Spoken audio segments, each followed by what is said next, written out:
Selamat pagi pemirsa, kembali lagi dengan saya Dipa Nugraini dalam Liputan Magelang. Pemirsa, wilayah Magelang merupakan salah satu kota tua di Indonesia, dan kota Magelang ini sering disebut sebagai kota sejuta bunga. Kota tua ini memiliki beragam daya tarik bagi masyarakat, salah satunya alun-alun kota Magelang yang kerap digunakan sebagai tempat rekreasi. Alun-alun Magelang dibangun oleh Bupati pertama Magelang, Mas Ngabei Danukromo, ketika kota ini menjadi pusat pemerintahan setara kabupaten saat Inggris menguasai Magelang pada abad ke-18. Alun-alun ini menjadi ikon atau simbol dari kota Magelang. Letak alun-alun Magelang dikelilingi oleh 4 macam tempat ibadah. Gereja Protestan Indonesia sebagai gereja Protestan tertua dengan bangunan yang bergaya arsitektur gotik. Sisi barat alun-alun terdapat Masjid Agung Kauman yang dibangun tahun 1894.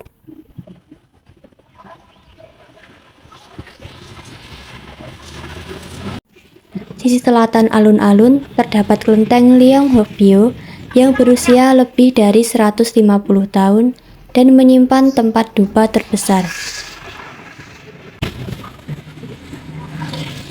Sekitar sisi utara alun-alun terdapat Gereja Katolik Santo Ignatius. Alun-alun Magelang merupakan ruang publik yang dapat dikunjungi setiap hari dan tidak dipungut biaya. Tempat rekreasi ini menyediakan berbagai aktivitas bagi pengunjung, seperti sekedar berekreasi hingga wisata kuliner. Objek wisata ini tidak pernah sepi pengunjung baik pada hari biasa maupun hari libur. Pengunjung objek wisata ini tidak hanya anak-anak maupun remaja, tetapi juga orang dewasa. Alun-alun Magelang memiliki daya tarik tersendiri sebagai tempat rekreasi.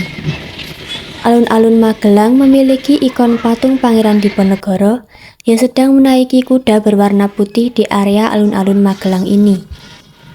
Patung ini merupakan monumen Pangeran Diponegoro yang dibangun tahun 1977 oleh Soepardjo Roestam selaku Gubernur Jawa Tengah.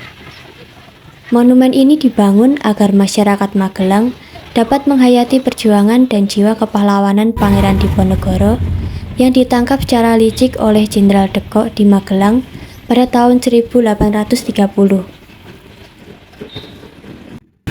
Daya tarik berikutnya adalah adanya menara air peninggalan Belanda yang terletak di sisi barat. Menara ini memiliki 16 ruang dengan 32 tiang penyangga.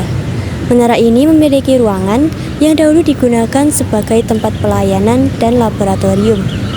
Ruangan-ruangan tersebut saat ini dialihfungsikan sebagai gudang.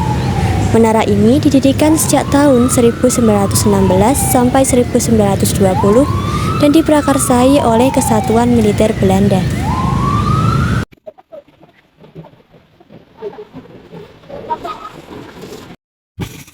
Alun-alun ini juga memiliki air mancur menari yang semakin terlihat menarik ketika malam karena dihiasi dengan cahaya lampu yang berwarna-warni. Alun-alun Magelang juga memiliki berbagai fasilitas yang dapat digunakan oleh pengunjung. Fasilitas ini berupa tempat bermain untuk anak-anak yang di dalamnya terdapat berbagai macam permainan. Selain itu, terdapat juga permainan lain yang dapat digunakan oleh pengunjung, tetapi dikenakan tarif karena tidak disediakan oleh pengelola, melainkan orang yang melakukan bisnis di tempat ini. Permainan ini diantaranya mobil-mobilan, melukis, dan lain-lain. Ketika berkunjung ke alun-alun Magelang, pengunjung juga dapat menikmati berbagai kuliner yang ada di sisi utara alun-alun ini. Tempat kuliner ini bernama Kuliner Twin Van Java. Beragam kuliner tersedia di tempat ini dengan harga yang terjangkau. Alun-alun Magelang yang setiap harinya ramai pengunjung akan lebih ramai ketika malam tahun baru.